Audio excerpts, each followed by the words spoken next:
This is going to be a video tutorial on how to enable or disable hardware acceleration in the Vivaldi Web Browser. I will be using a desktop PC for this. Let me jump over to my browser here. I have the Vivaldi Web Browser opened up now. To enable or disable hardware acceleration in Vivaldi, it's very easy to do.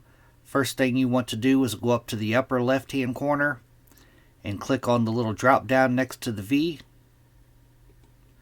Then you want to go down to where it says Settings and click on Settings. Now in the dialog box that opens up here, on the pane on the left hand side, you want to go down to where it says Webpages. Click on Webpages.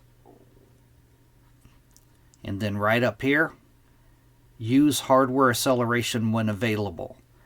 By default, this should be checked. That means it's on. To turn it off, you uncheck it. And then after you've unchecked it, after you've turned it off, it says it requires a restart to take full effect. So you would have to restart your browser. I'm going to go ahead and leave mine on. That is how to enable or disable hardware acceleration in the Vivaldi Web Browser. Thanks for watching.